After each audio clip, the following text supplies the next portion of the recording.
Video छान झालाय sir. उत्तम प्रकारे एडिटिंग केलंय तुम्ही. धन्यवाद सर. अ,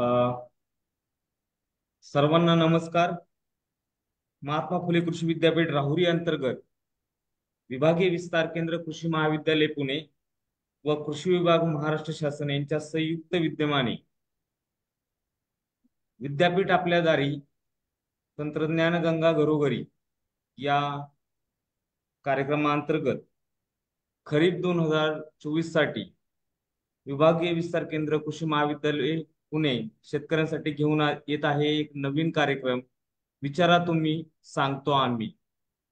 तर शेतकरी बंधूंना प्रत्यक्ष शेतावर येणाऱ्या समस्यांचे निराकरण करण्यासाठी विद्यापीठाचे शास्त्रज्ञ या कार्यक्रमाअंतर्गत मार्गदर्शन करणार आहेत.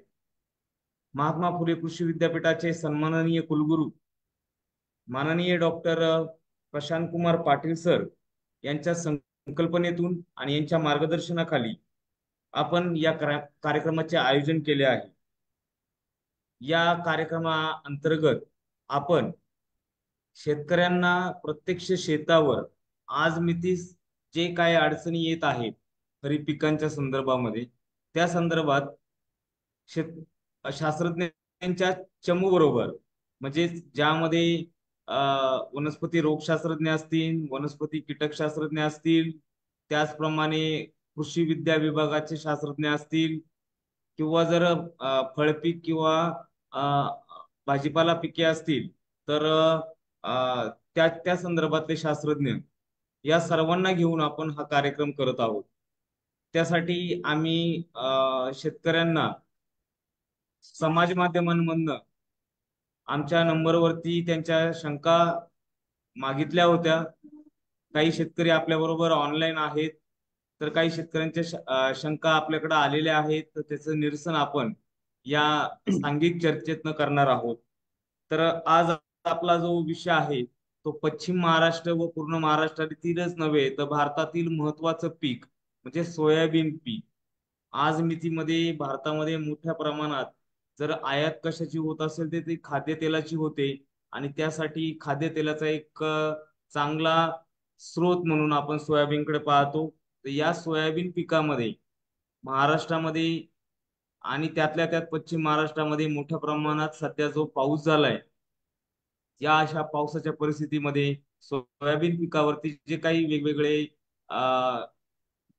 प्रॉब्लेम आलेले आहेत किंवा अडचणी आलेल्या आहेत, त्या संदर्भात शेतकऱ्यांनी आपल्याकडे काही प्रश्न पाठवले आहेत, त्याचं आपण निराकरण करणार आहोत. तर मी या कार्यक्रमामध्ये आपणा सर्वांचे स्वागत करतो. त्यामध्ये डॉक्टर विजय जाधव सर, सहयोगी प्राध्यापक कृषी महाविद्यालय पुणे, हे आपल्या बरोबर आहेत. त्याचप्रमाणे डॉक्टर करंजे सर, विषय विशेषज्ञ, अ, कृषी विद्या कृषी विज्ञान केंद्र बारामती, हे पण आपल्या बरोबर आहेत.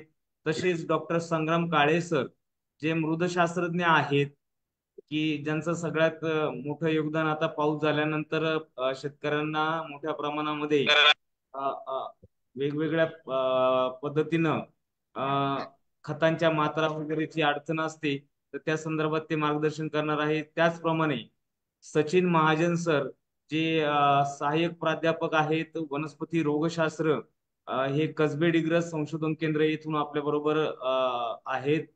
त्याचप्रमाणे त्याचप्रमाणे इतर शास्त्रज्ञ आपल्या बरोबर आहेतच, जसे की डॉक्टर युवराज बालगुडे सर आहेत.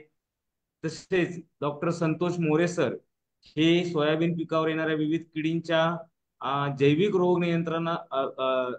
रोग व कीड नियंत्रणा संदर्भात आपल्याला मार्गदर्शन करणार आहेत. तर माझ्याकडे जे विषय आले आहेत सर, त्यातला महत्वाचा विषय असा आहे की पहिला जो प्रश्न आहे तो आहे विजय जाधव सरांसाठी. अ, सर, महाराष्ट्रातील सोयाबीन पिकाचं महत्व काय आहे या संदर्भामध्ये एका शेतकऱ्याने विचारलेलं आहे पुण्यामध्ये. कृपया सर. हा, नमस्कार सर्वांना. सर्व शेतकरी बंधूंना आपल्या डायरेक्ट ऑनलाईन मीटिंग मध्ये स्वागत आहे. तर सर आता सध्या आपल्याला माहित आहे की सोयाबीन हा खरीप सीझन मधलं महत्वाचं कडधान्य पीक तसं गळीत धान्य पीक आहे. दिवसेंदिवस पर्टिक्युलरली आपल्या पश्चिम महाराष्ट्रात सोयाबीनचं क्षेत्र दिवसेंदिवस वाढत आहे. कारण का सोयाबीन मध्ये दोन्ही आहेत, तेलही आणि प्रथिनही आहे. साधारणपणे सोयाबीनच्या जाती परत्वे 18 ते 20% पर्यंत आपलं सोयाबीन मध्ये तेल असते आणि 40 ते 42% प्रथिन असते. त्यामुळं या पिकाला द्विदल वर्गीय पीक तसंच गळीत धान्य पीक असं सुद्धा म्हणतात. आणि सध्या आपल्याला माहित आहे की आपल्या देशामध्ये बऱ्याच वेळेला हे खाद्यतेल आयात करावं लागतं. पण सोयाबीन हे एक आता पर्यायी पीक मिळाल्यामुळं जर आपण त्या खालचं क्षेत्र दिवसेंदिवस वाढवत गेलो तर आपल्याला जे आयातीसाठी होणारा खर्च आहे आपल्या देशाचा तो कमी करून सोयाबीनचं तेल आपल्याला खाद्यतेल म्हणून वापरता येईल. त्यामुळं हा एक चांगलं पीक आपल्याला सापडलेलं आहे. गेले 10 वर्षापासून दिवस आपले क्षेत्र वाढत आहे आणि अजून पुढे राहिलं तर आपण जसं कडधान्यामध्ये स्वयंपूर्ण झालोय तसं आपण गळधान्यात सुद्धा स्वयंपूर्ण होऊ. प्लस सोयाबीनचं जे पालापाचोळा आहे त्याच्या मुळावरील गाठी आहेत ते जमिनीमध्ये सेंद्रिय पदार्थ घालून जमिनीची सुपीकता टिकवण्याचा किंवा सुधारण्याचा प्रयत्न करतात. त्यामुळं या पिकाचं महत्त्व खूप चांगलं आहे आणि थोड्या कालावधीमध्ये 3 ते 3.5 महिन्यात शेतकऱ्याला चांगलं उत्पन्न देणारं पीक आहे. कारण सध्या आपल्याला माहिती आहे की बऱ्याच वेळेला गेल्या वर्षी किंवा चालू वर्षी जर सोयाबीनला 7,000, 8,000, 9,000पर्यंत भाव मिळत गेला. त्यामुळं एक नगदी पीक सुद्धा म्हणायला हरकत नाही, कारण 3 ते 3.5 महिन्यात आपल्याला चांगलं उत्पन्न देणारं पीक आहे. म्हणून सोयाबीनची लागवड दिवसेंदिवस वाढत आहे आणि ते शेतकऱ्यांच्या आणि आपल्या सर्व राष्ट्राच्या हितेनं चांगलं आहे की जेणेकरून आपल्याला गळीत धान्याच्या बाबतीत स्वयंपूर्ण होता येईल. धन्यवाद सर. सर, दुसरा प्रश्न जो आहे तो उत्तम नारायण पाटील, राहणार लिंब, तालुका तासगाव, जिल्हा सांगली, यांच्याकडनं आपल्याला असं आलाय की पाऊस मोठ्या प्रमाणात झालाय तासगाव तालुक्यामध्ये आणि तिथे सोयाबीनचं जे पीक आहे ते मोठ्या प्रमाणात पिवळं पडलेलं आहे. तर तसेच ते पीक आता सध्या फुलोऱ्यामध्ये आहे. तर या पिकावरती कोणत्या पद्धतीचं खत चा मात्रा द्यायची किंवा कोणत्या त्याला काय ओके झालेलं आहे त्या संदर्भात त्यांची ओके विचारणा ओके आहे. तर ओके. संग्राम काळे सध्या सरांना आपल्या महाराष्ट्रामध्ये आपण पाहतोय की संग्राम काळे सरांना साधारणपणे विनंती 12-13 जुलै करतो. पासून सतत पाऊस पडतोय आणि त्यामुळे बऱ्याच भागामध्ये महाराष्ट्रातील पर्टिक्युलर पश्चिम महाराष्ट्रामध्ये शेतामध्ये पाणी साचलेलं आहे. त्यामुळं आपल्या सोयाबीनचं पीक पिवळं पडायला लागलेलं आहे. तर शेतकरी बांधवांना माझे असं मॅनेजमेंटच्या बाबतीत सांगणं आहे की पहिल्यांदा आपण शेतामधील पाणी, खोलगट भागातले सकल भागातलं पाणी शेतातील काढून देण्यासाठी चर खोदून किंवा बांध फोडून सर्व शेतातलं पाणी निचरा करणं गरजेचं आहे. त्याच्यानंतर सध्या आता जर पाऊस कमी झाल्यानंतर आपण सोयाबीनला खत हे सुरुवातीलाच देतो लागणीच्या वेळी. कारण काय हे आपण 3 ते 3.5 महिन्याचं कडधान्य पीक असल्यामुळं गळीत धान्य पीक असल्यामुळं लागवडीच्या वेळेस आपण संपूर्ण खताचा डोस देत असतोय.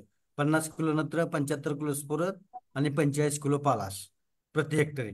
पण आता आपत्कालीन परिस्थितीमध्ये सध्या आपल्या महाराष्ट्रामध्ये सर्वत्र जास्त पाऊस झाल्यामुळं सोयाबीनचं पीक एकदम वाया जायच्या जवळपास आलेलं आहे. पण अशा वेळेला जर आपण पिकाचे व्यवस्थापन चांगलं केलं त्यामध्ये सध्या आपल्याला पाणी काढून दिल्यानंतर ज्या वेळेला वापसा येईल अशा वेळेला आपण जर 19-19-19 किंवा फुले आपलं जे फुले द्रवरूप आहे त्याचा जर स्प्रे केला तर आपल्याला ते पिवळे पडलेलं जो आपला सोयाबीन आहे ते कव्हर होऊन काळपट राहील आणि नंतर जे त्याची वाढ आहे ते चांगले होऊ शकते. म्हणून तुम्ही फवारणीद्वारे आता सांगितल्याप्रमाणे फवारणी करून आपण त्याच्यातील पिवळेपणा कमी करू शकतो. पण महत्वाची मॅनेजमेंट पाणी काढून देणं खूप गरजेचं आहे. धन्यवाद सर. काळे सर, आपण थोडस याच्याबद्दल सांगावं. अ, नमस्कार सर्वांना.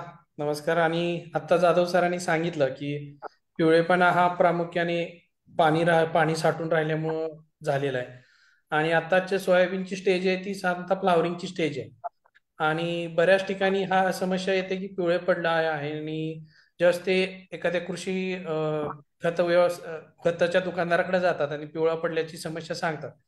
त्यास नत्रयुक्त खताची या डोस दिला जातो आणि तो चुकीचा आहे. कारण आता काय होत आहे की आता ते फुलोऱ्याच्या अवस्थेत आहे, तर कोणत्याही परिस्थितीत कुठलंही नत्रयुक्त खत मारायचं नाहीये. पिवळेपणा हा त्याच्यामध्ये वापसा नसल्यामुळे आलेला आहे. वापसा आल्यानंतर त्याच्या मुळावरच्या गाठी यायला चालू होतील आणि तो पिवळेपणा कमी होऊन जाईल हळूहळू. आता सध्या आपल्याला फक्त स्फुरदयुक्त आणि पालाशयुक्त खतांचा फवारणीद्वारे नियंत्रण करायचं, नियोजन करायचं. त्याचप्रमाणे आपल्याला मायक्रोन्युट्रिएंट ग्रेड 2 ची सुद्धा फवारणी शक्य झाल्यास घ्यायची आहे. तर फक्त एकच आहे की कोणतंही नत्रयुक्त खत आपल्याला फुलोरच्या अवस्थेमध्ये द्यायचं नाही, ज्याच्यामुळं शाखीय वाढ जास्त होईल, फुलांची संख्या उशिरा होईल. धन्यवाद.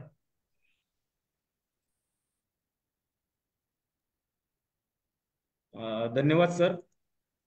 सर दुसरा प्रश्न असा होता की सांगली आणि सातारा भागामध्ये आणि त्याचप्रमाणे पुण्याच्या काही भागामध्ये जिथं पाऊस मोठ्या प्रमाणात झालाय त्या ठिकाणी उंटअळी आणि चक्री बुंगेरे यांचं प्रमाण मोठ्या प्रमाणात वाढलेलं आहे. तर या संदर्भात मार्गदर्शन व्हावं असं मी सचिन महाजन सर यांना विनंती करतो.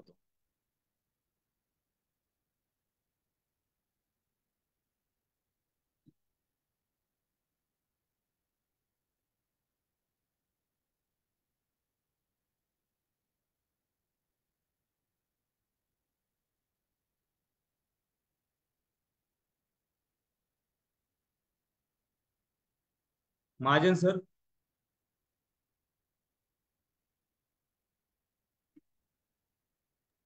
हा सर, मला मध्येच खंड पडला होता, हा नेमका हा. आवाज समज नाही. पुन्हा एकदा प्रश्न प्लीज रिपीट करा.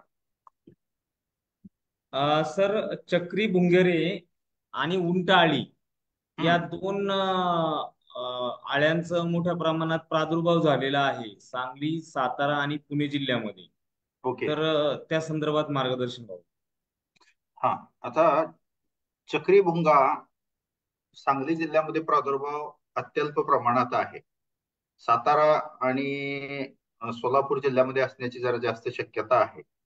चक्री भुंग्याच्या नियंत्रणासाठी आता जर जास्त प्रमाणात फांद्या मोडून पडलेल्या आहेत किंवा रोप मध्ये खोड मोडल्यामुळं वाढत आहेत अशी परिस्थिती असेल तर तात्काळ फवारणी करणं गरजेचे आहे. त्यासाठी क्लोरॅन्ट्रेनिलिप्रोल 18.5% EC म्हणजे बाजारातलं नाव त्याचं हे आहे. तर ते 3 मिली प्रति 10 लिटर पाणी या प्रमाणात मिसळून फवारणी करणं गरजेचं आहे. एक फवारणी केली की चक्रीभुंग्याचा प्रादुर्भाव हा थांबतो. शेतकऱ्यांना आता क्लोरॅन्ट्रेनिलिप्रोल म्हणजे लक्षात आलं नसेल, पण कोराजेन या नावानं आहे. पण आता आपल्या प्लॅटफॉर्मवर कंपन्यांची नावं घेणं अलाउड नाहीये, तर ठीक आहे. तर याची फवारणी घ्यावी. जे काही बाधित रोप आहेत त्याच्यामध्ये त्या अळी त्याचे कोष शक्यता आहे. तर अशी बाधित असणारी रोप उपटून आतल्या अळीचा नायनाट करणं गरजेचं आहे. धन्यवाद हॅलो. सर. मोरे सर, या संदर्भामध्ये काही जैविक घटकांचा आपण उपयोग करू शकतो का? सर प्रश्न परत रिपीट करता, कारण माझी नेट जाते इकडे.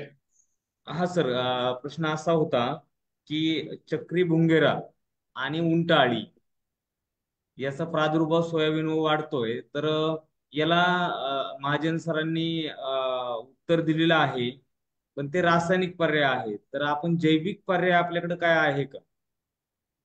सध्या उंटअळीसाठी जैविक पर्याय म्हटलं तर मेट्रायझियम आपण वापरू शकतो, पण त्याला अजून कुठं तसं सपोर्ट नाहीये. रिकमेंडेशन तसं नाहीये आपलं. पण बाकीचं अजून काही तसं नाहीये त्याच्यामध्ये.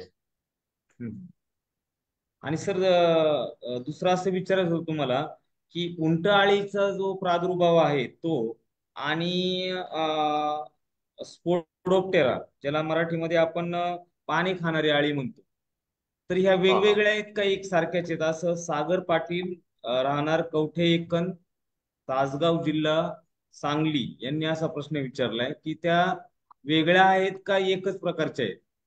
नाही नाही, त्याच्यामध्ये पाने खाणारी जी अळी आहे तर ह्या हम्म. दोन्ही अळ्या खाणारे आहेत. मात्र उंटअळी आणि स्पोडोप्टेरा ह्या दोन प्रकारच्या किडी आहेत. यांचं जीवनचक्र आणि यांचं एकंदर खाण्याचं जे काही प्रादुर्भाव करण्याचं प्रकार आहे तो वेगवेगळा आहे.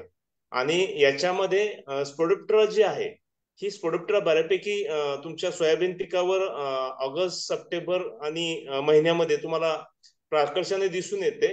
आणि जी उंटअळी आहे ती उंटअळी सर्वच भागात दिसून येत नाही. ज्यावेळेस पावसाचं प्रमाण वगैरे चांगलं असेल किंवा बऱ्यापैकी असेल, अनुकूल हवामान असेल, अशा वेळेस तुम्हाला उंटअळीचा प्रादुर्भाव दिसून येतो.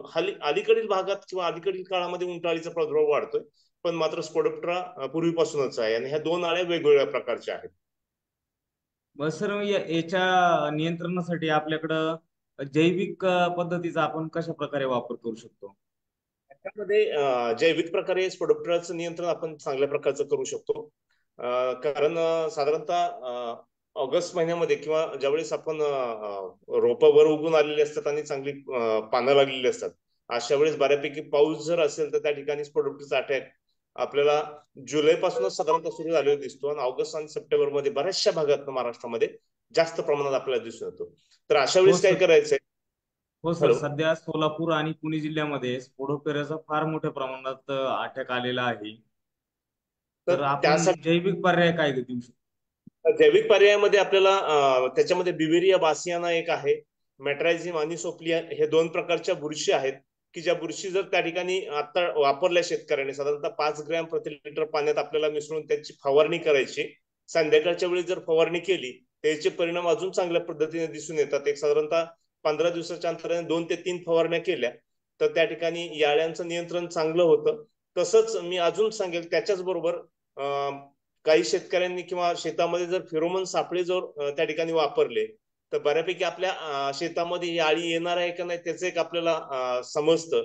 आणि दुसरी गोष्ट म्हणजे जर त्याचं पतंगाचं प्रमाण जास्त असेल तर अशा वेळेस आपल्याला पुढच्या गोष्टी करता येतात. त्याचबरोबर ह्या अळ्या छोट्या असताना किंवा ह्या पतंगाची जी मादी आहे ही मादी पानाच्या खालच्या बाजूने अंडी घालते. बऱ्याचशा वेळेस आपण शेतामध्ये फिरत असतो तर बारकाईने पाहिलं तर आपल्याला पानाच्या खालच्या बाजूने अंडी किंवा काही पानं जी असतात ही काचेसारखी झालेली दिसून येतात.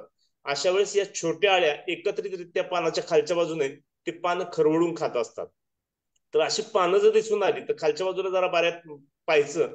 अशा वेळेस काय होतं, अशा वेळेस त्या ठिकाणी आपल्याला बऱ्याचशा अळ्या 1-2 पानावर खूप मोठ्या म्हणजे 100-200 अळ्या तुम्हाला दिसून येतील. तर या अळ्या जर त्या ठिकाणी पानासहित कट करून घेतल्या आणि त्या मारून टाकल्या तर उपद्रव होण्यापूर्वीच आपण त्या अळ्यांचं नियंत्रण करू शकतो.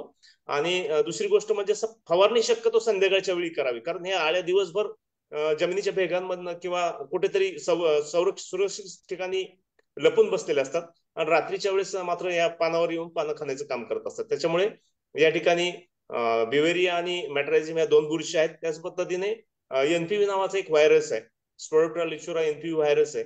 तो व्हायरस देखील या अळ्यांसाठी चांगल्या पद्धतीचं काम करतो. फक्त पावसाचं प्रमाण चांगलं असेल तर ह्या सगळ्या ज्या उपयुक्त जैविक बुरशी आहेत आणि विषाणू आहेत याचा परिणाम आपल्याला चांगला झालेला दिसून येतो. आणि बऱ्याचशा वेळेस शेतकऱ्यांनी बारकाईने पाहावं तर शेतामध्ये बऱ्याचशा अळ्या ज्या असतात त्या पांढऱ्या झालेल्या पडलेल्या दिसून येतात.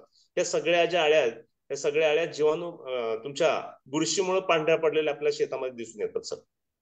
धन्यवाद सर. सर, हे आपण जे जैविक नियंत्रण सांगितलं यासाठी वापरले जाणारे हे ज्या बुरशी आणि हे जे विषाणू आहेत ते आपले महात्मा फुले कृषी विद्यापीठ राहुरीमध्ये कुठे उपलब्ध आहेत आणि कसे मिळतील शेतकऱ्यांना, त्या संदर्भात थोडंसं मार्गदर्शन व्हावं. या बुरशीचा जे उपयुक्त बुरशी आहेत याचं राहुरी मेन कॅम्पसला देखील जैविक प्रयोगशाळा आहे, त्या ठिकाणी होतं. कोल्हापूर, धुळे आणि पुणे या 3 ठिकाणी देखील तुम्हाला या जैविक बुरशी मिळतील शेतकऱ्यांना. साधारणतः 200 रुपये प्रति किलो प्रमाणे या बुरशी शेतकऱ्यांना मिळू शकतात त्या ठिकाणी. तर आपल्या कृषी महाविद्यालय पुण्यामध्ये उपलब्ध आहे ना? हो सर, हो सर. ओके. आपण प्रायव्हेट खतावर तर शेतकऱ्यांना विनंती अशी आहे की आपण महात्मा फुले कृषी विद्यापीठाअंतर्गत कृषी महाविद्यालय पुणे येथे जे अखिल भारतीय समन्वित जैविक कीड नियंत्रण प्रकल्प जो आहे तेथे आपल्याला ह्या बुरशी उपलब्ध होतील. त्याचप्रमाणे आता हे झालं जैविक पद्धतीनं किंवा जैविक पद्धतीचा वापर करणारे शेतकरी. परंतु काही शेतकरी हे रासायनिक पद्धतीनंच किडींचं नियंत्रण करण्याकडे मोठ्या प्रमाणात त्यांचा ओढ असते. तर त्या संदर्भात डॉक्टर सचिन महाजन सरांना असं विचारायचंय की आपण काय सांगू शकतो की या पाणी खाणाऱ्या अळीच्या नियंत्रणासाठी कोणती रसायनं बाजारामध्ये अवेलेबल आहेत, उपलब्ध आहेत? येणाऱ्या अळ्यांसाठी अनेक प्रकारचे रासायनिक औषध बाजारामध्ये उपलब्ध आहेत. त्याच्यामध्ये प्रोफेनोफॉस 50% EC हे औषध 2 मिली प्रति लिटर पाणी या पद्धतीनं फवारायला हरकत नाही. पण अळीची अवस्था विचारात घेऊन आपण त्याचं नियंत्रण केलं पाहिजे. खरं तर ह्या अळीच्या वाढीच्या पहिल्या 2 ज्या अवस्था असतात त्यावेळेला अतिशय लहान समूहानं राहणारी अशी ही अळी असते. पानाच्या खालच्या बाजूला राहून पानाचा खालचा पृष्ठभाग खरवडून खाते. या वेळेलाच नियंत्रण फार चांगल्या प्रकारे होतं आणि औषधाचं एक कार्यक्षमता आपल्याला दिसून येते. प्रोफेनोफॉस व्यतिरिक्त आपल्याकडं फ्लुबेंडामाइड 20% WG हे कीटकनाशक 6 ग्रॅम प्रति 10 लिटर पाणी या प्रमाणात मिसळून आपण फवारू शकतो.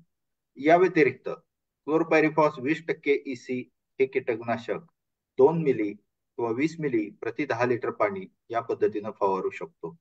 याशिवाय अजून क्लोरॅन्ट्रॅनिलिप्रोल 18.5% EC SC हे कीटकनाशक 3 मिली प्रति 10 लिटर पाणी किंवा इमामेक्टिन बेन्झोएट 5% SG हे कीटकनाशक 4 ग्रॅम प्रति 10 लिटर पाणी या पद्धतीनं घेऊन आपण फवारणी करू शकतो. आता ही वेगवेगळे पर्याय शेतकरी बांधवांसमोर आहेत.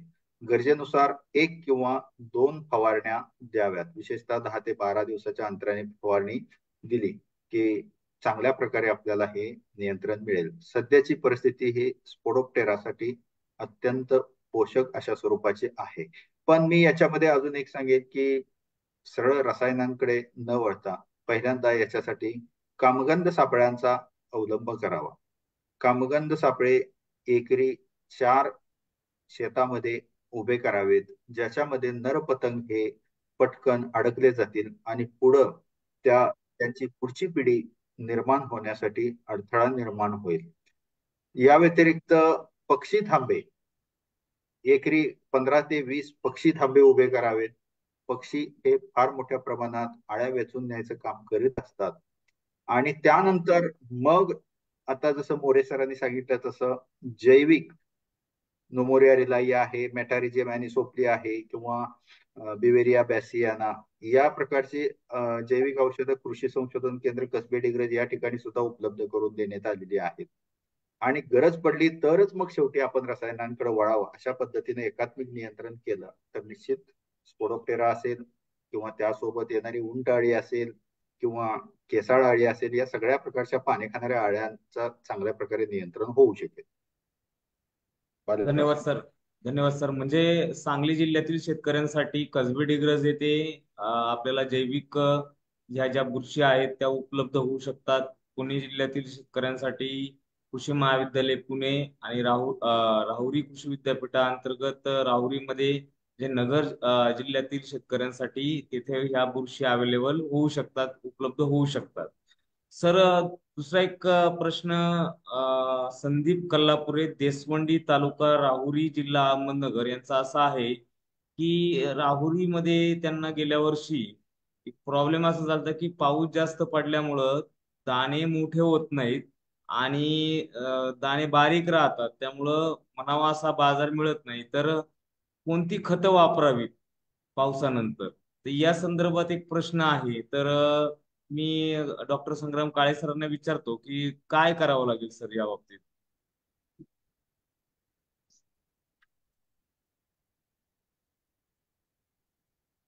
सर अनम्यूट करा प्लीज, अनम्यूट करा.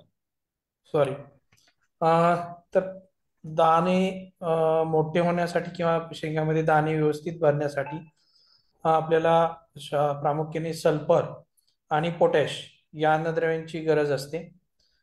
शेतकरी बांधव शक्यतो आपल्याकडे पोटॅशचं जमिनीमध्ये पालाशचं प्रमाण जास्त असल्यामुळं वापरत नाहीत. तर शेंगा भरते वेळेस आपल्याला 0050 या वॉटर सोल्युबल म्हणजे पाण्यात विरघळणाऱ्या खताची 5 ग्रॅम प्रति लिटर पाण्यातून आपल्याला फवारणी करायची आहे शेंगा भरण्याच्या अवस्थेमध्ये. त्याचा आपल्याला फायदा होईल की आपल्या शेंगामध्ये व्यवस्थित दाणे भरले जातील आणि त्यांचा आकारही व्यवस्थित होईल. सद्यस्थितीमध्ये आपल्याकडे सोयाबीन फुलोऱ्याच्या अवस्थेत असेल त्यावेळेस आपण 05234 चा आपण 5 ग्रॅम प्रति लिटर पाण्यातून वापर करायचा आहे, जेणेकरून शेंगांची संख्या चांगली राहील, शेंगामध्ये आणि शेंगा भरण्यास मदत होईल. सल्फरयुक्त खताच्या बाबतीमध्ये सांगायचं असेल तर सल्फरयुक्त खतं आपल्याला पेरणीच्या वेळेसच द्यायची असतात. जमिनीमध्ये जर गंधकाची कमतरता असेल तर सुद्धा दाणे व्यवस्थित भरत नाहीत. आता अशा वेळेस आपण फक्त सद्यस्थितीत आपण ते फवारणीच्या माध्यमातून थोडीफार त्याची गरज भागवू शकतो. कुठलेही सल्फेटयुक्त खत शक्यतो मायक्रोन्युट्रिएंट खतं जर घेत असाल तर त्याच्यामध्ये सल्फरच्या खताची मात्रा असतेच.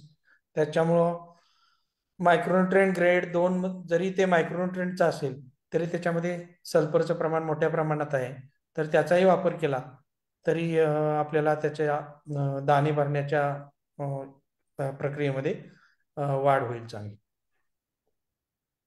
धन्यवाद.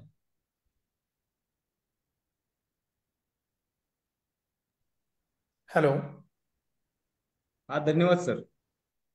आता काही शेतकऱ्यांकडनं आपल्याला फोटो प्राप्त झालेले आहेत की ज्याच्यामध्ये त्यांनी प्लॉटचे फोटो पाठवले. तर आपण शास्त्रज्ञांना विनंती आहे की त्यांनी सदर फोटो पाहून याच्यामध्ये नक्की काय प्रॉब्लेम आहे ते सांगावं प्लीज.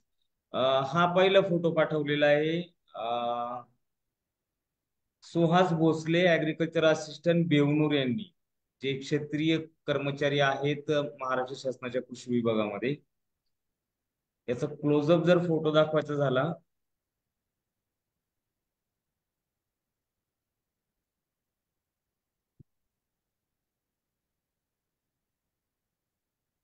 असा फोटो आहे. महाजन सर, काय दिसतंय? हा भुरी रोग आहे, मी पाहिलाय.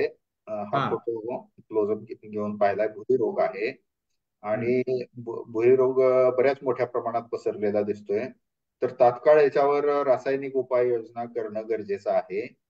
त्यासाठी पेनकोनॅझोल 10% EC हे बुरशीनाशक, अर्धा मिली किंवा 80% वेटेबल सल्फर म्हणजे पाण्यात हो. विरघळणारे गंधक हे बुरशीनाशक 2 ग्रॅम 1 लिटर पाण्यात मिसळून फवारणी घ्यावी. सर, हा रोग आपल्याकडे महाराष्ट्रामध्ये एवढा मोठ्या प्रमाणात येत नव्हता, पण ह्या वर्षी पहिल्यांदाच दिसतोय का? हो हो हो, इतक्या मोठ्या प्रमाणात मी सुद्धा पाहिला नव्हता. आता हा फोटो पाहिल्यानंतर दिसते की सगळं शेतच पूर्ण भुरी रोगानं भरलेलं आहे. हा, पूर्ण आणि आपण पाहिलं तर पूर्ण फील्ड भुरी रोगाने प्रादुर्भाव झालेला आहे त्याचा. हो, आणि आता हे शेंगा लागत आहेत अजून अजून सुद्धा.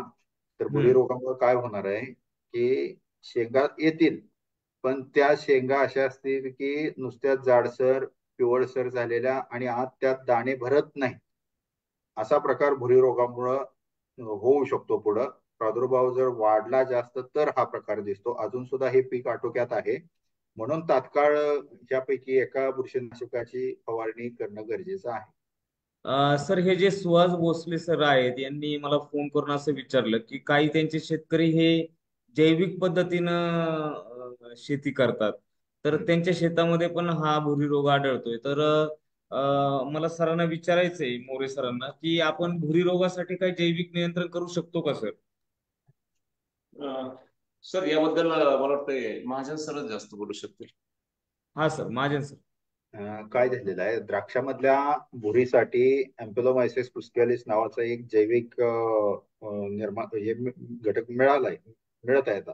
पण त्याचा वापर याच्यावर कितपत होईल हे माहीत नाही.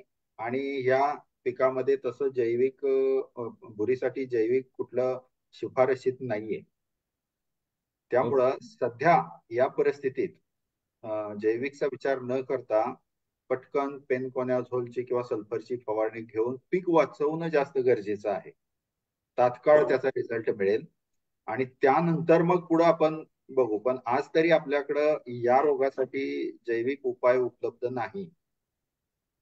धन्यवाद सर, धन्यवाद.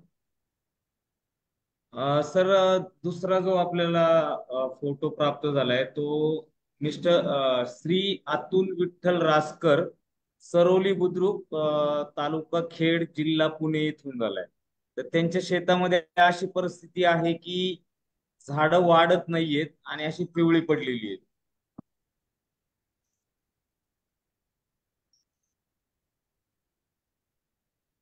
हॅलो. हा, हॅलो.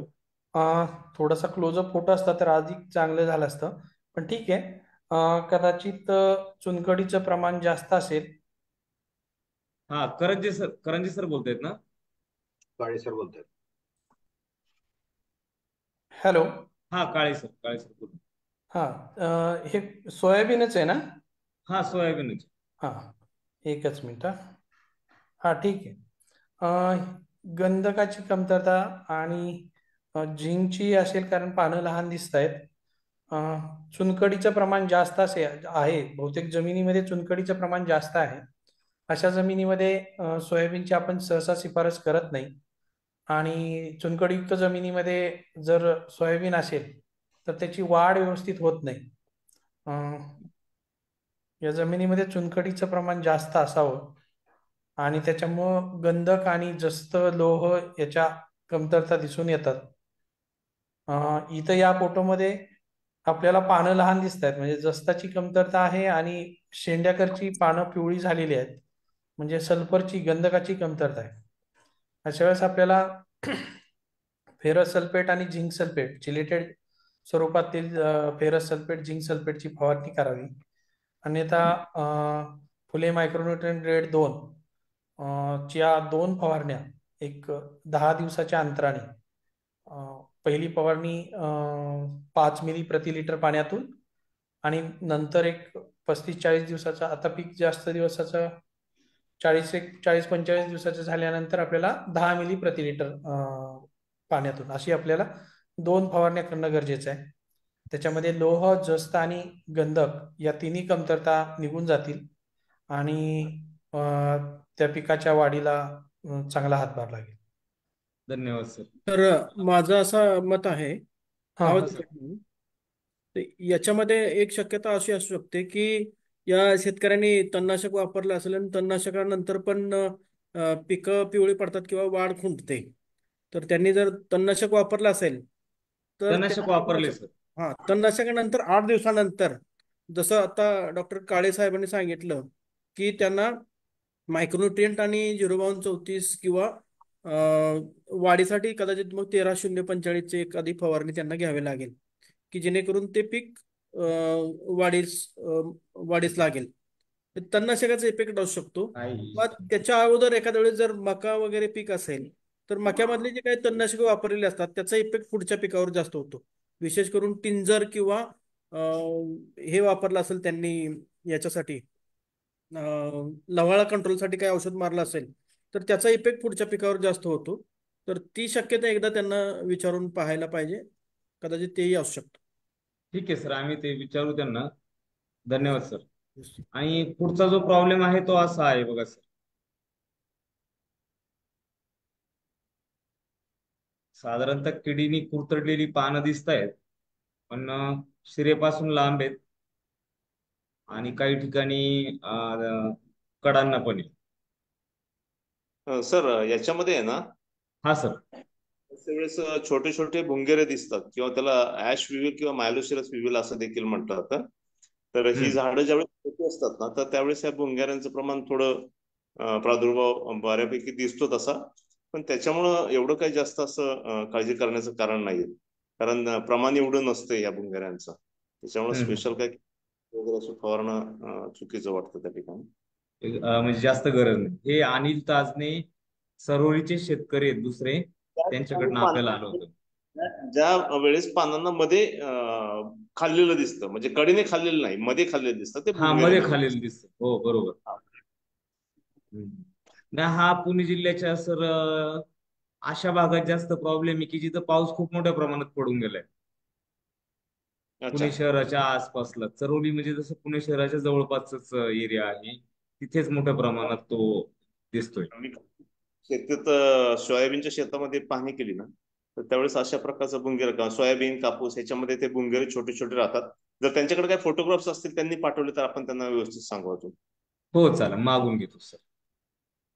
तर ह्या अशा पद्धतीने वेगवेगळे फोटोग्राफ्स पण आम्हाला प्राप्त झाले होते आमच्या व्हॉट्सअप नंबरवरती. तर ते आम्ही आपल्याला दाखवले.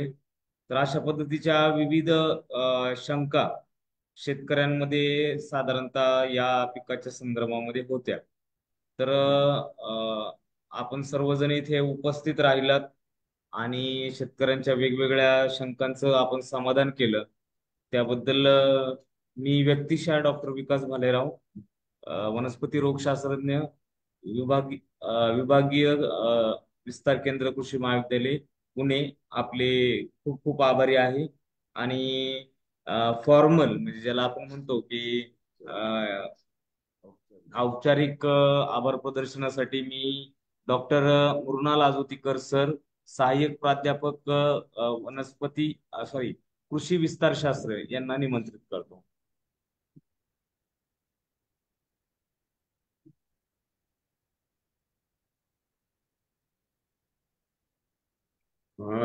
धन्यवाद सर. आज कृषी विद्यापीठ आपले दारी तंत्रज्ञान गंगा घरोघरी हा जो महत्वाकांक्षी उपक्रम आहे, त्यामध्ये सध्या शेतकऱ्यांना जे महत्वाची पिकं आणि त्यात येणाऱ्या सध्याच्या महत्वाच्या समस्या याचे निराकरण करण्यासाठी विचारा तुम्ही सांगतो आम्ही, अशी ही जी आम्ही चर्चासत्र आणि मार्गदर्शनपर व्याख्यानमाला सुरू केलेली आहे, याचं आजचं पहिलं सत्र. यामध्ये आपण शेतकऱ्यांना सध्या सोयाबीन पिकामध्ये ज्या महत्वाच्या समस्या येत आहेत त्या सोडवण्याचा प्रयत्न केला. महाराष्ट्राच्या बऱ्याच कानाकोपऱ्यातून शेतकऱ्यांनी आपल्या समस्या आम्हाला व्हॉट्सअपवर पाठवल्या. त्याची प्रेझेंटेशन करून आम्ही त्या समस्या फोटो रूपात शेअर करून मार्गदर्शन करण्याचा प्रयत्न केला. शेतकऱ्यांनी जे प्रश्न सांगितले होते हे देखील इथे विचारून त्याबद्दल सर्व तज्ञांचे मार्गदर्शन मिळवण्याचा प्रयत्न केला. तर असा हा नाविन्यपूर्ण उपक्रम ज्यांच्या प्रेरणेतून, ज्यांच्या संकल्पनेतून साकार होतोय ते आपल्या महात्मा फुले कृषी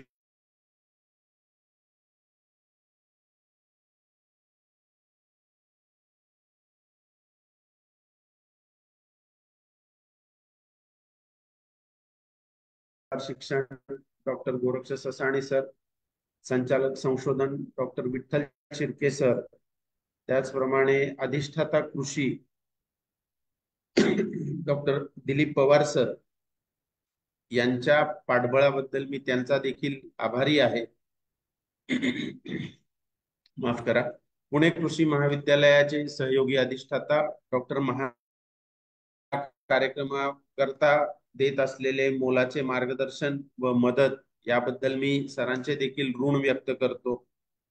आज या ऑनलाईन कार्यक्रमामध्ये चर्चासत्रामध्ये विद्यापीठाचे व विद्यापीठाच्या कार्यक्षेत्रातील कृषी विज्ञान केंद्रांचे तज्ञ शास्त्रज्ञ उपस्थित राहिले. त्यामध्ये प्रामुख्याने डॉक्टर विजय जाधव सर, कृषी विद्या विभाग कृषी महाविद्यालय पुणे, डॉक्टर संतोष मोरे सर, जैविक कीड नियंत्रण प्रकल्प कृषी महाविद्यालय पुणे, डॉक्टर संग्राम काळे सर, त्याचप्रमाणे कृषी विज्ञान केंद्र बारामतीचे डॉक्टर संतोष करंजे सर, कृषी संशोधन केंद्र रेल्वेच्या याच्यामुळे कृषी संशोधन केंद्र कसबे डिग्रजचे डॉक्टर सचिन महाजन सर, त्याचप्रमाणे जाधववाडी येथील वनस्पती विकृती शास्त्रज्ञ डॉक्टर युवराज बालगुडे सर उपस्थित राहिले. त्यांनी सर्व शेतकऱ्यांच्या समस्या समजून त्यांना मार्गदर्शन करण्याचा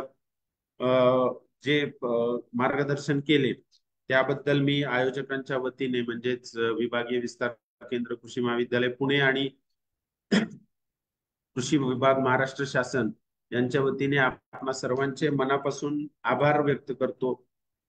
त्याचप्रमाणे या कार्यक्रम कार्यक्रमामध्ये ज्या सर्व शेतकरी बांधवांनी आपल्या समस्या शेअर केल्या त्या इथं आम्हाला मांडता आल्या, आमच्या परीने त्या सोडवण्याचा प्रयत्न करता आला, त्या सर्व शेतकरी बंधूंचे देखील मी मनापासून आभार व्यक्त करतो.